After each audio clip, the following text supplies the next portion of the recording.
Today, I'd like to recognize the Chief Justice, the rep from the Ministry of Justice, distinguished ladies and gentlemen.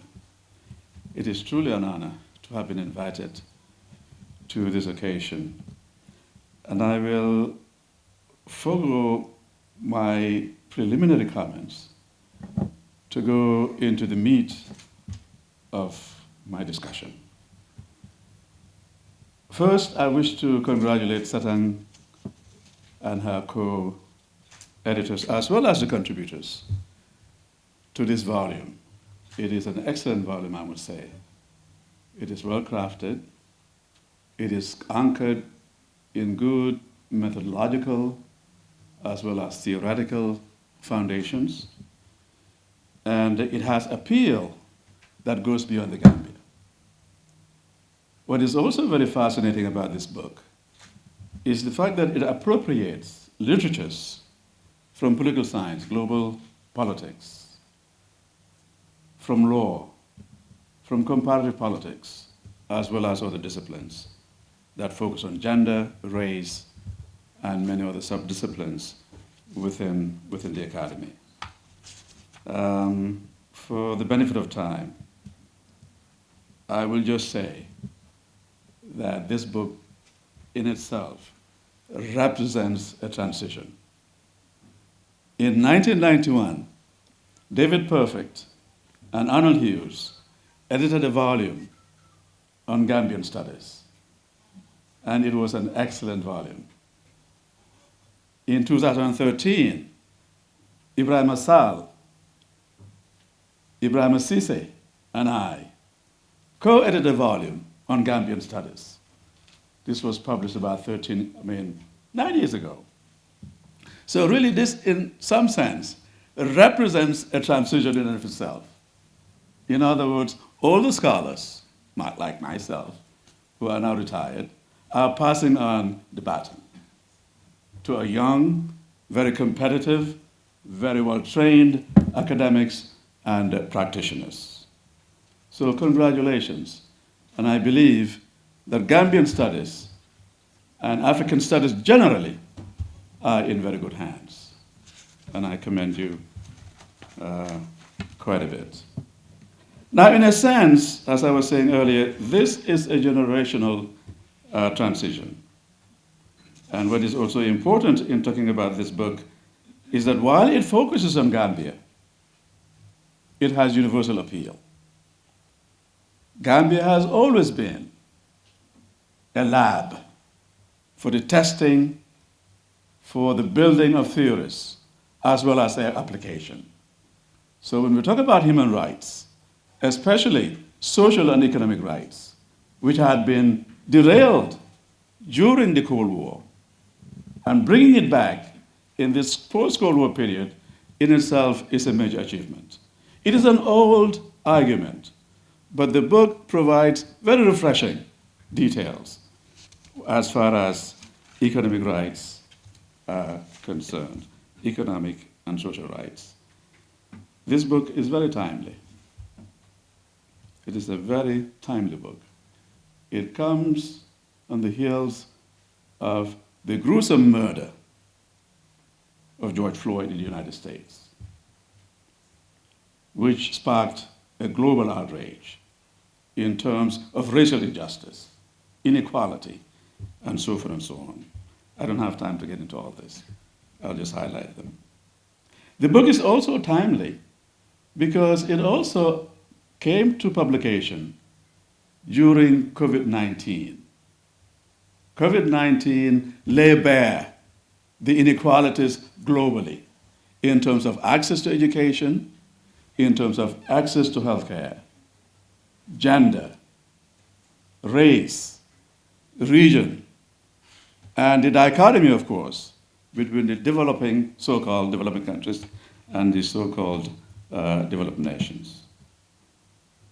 It also comes following a deadly fire in New York, where many Gambians lost their lives. scores of Gambians lost their lives. This book is also very timely because it comes at a time when Gambians are weeping over the deaths of 69 children who took some foul potions or poisonous potions that ended their lives, unfortunately. All these and many others call out loudly and clearly for strengthening social and economic rights for all citizens, not only in the Gambia, but throughout the global system. This book is also a critique of economic globalization, which had been predicated on neoliberal presumptions. And I don't have time to get into all that. But I'll just say it is refreshing that all these are happening as backdrop to the publication of this book. We are also witness to the many cataclysmic climate changes that have wrought the entire globe and with really devastating, very devastating consequences. This volume is also a bold volume. It is very bold, and I commend you for taking that stand. You see, I think academics always as practitioners need to sometimes be subversive, need to push the envelope. It is not enough. It is not enough to write. It is also not enough to basically advocate. But I think it is important to push the envelope in a way that sparks discussion, debate, and controversy.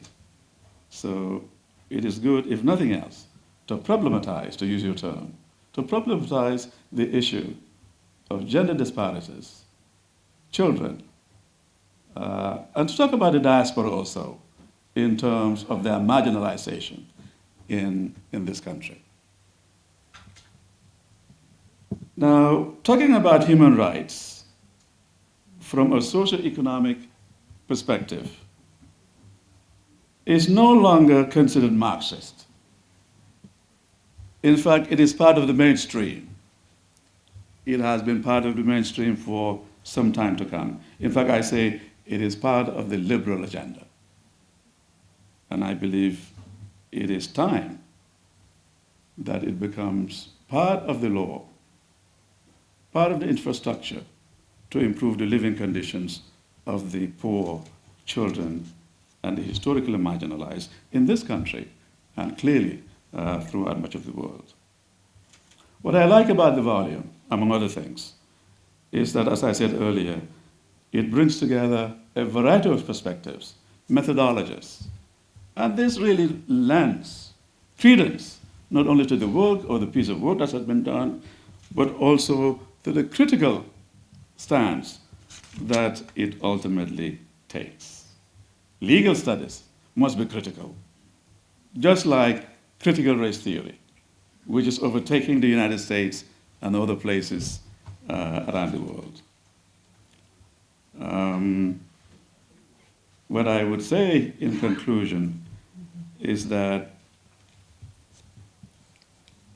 the law must, at some point, consider social and economic underpinnings for it to have any lasting relevance in day-to-day existence of individuals. This is a very healthy book. The conversations are quite timely, and we thank you for publishing it at this time. It is very, very timely. I want to piggyback very briefly to say that in light of this book, as well as many other considerations, and the polarization in our country, amongst other things, recently a group of Gambians have come together, worked very hard to establish an institute. This institute is called the Suleiman Yang and Lamin Saine Institute for Social Research and Justice. It is focused primarily on the very themes that Satang and her co-authors have talked about in their book. These two individuals, Nyang and Saine, may not be known to the younger generation, but they made a mark, a significant mark, not only as scholars throughout the world, but they were also activists in the sense that they promoted interfaith dialogue, amongst other things. So thank you so much. I know I'm taking too much time. I can go on, but I will pause here and by conclusion, thank you for your kind invitation.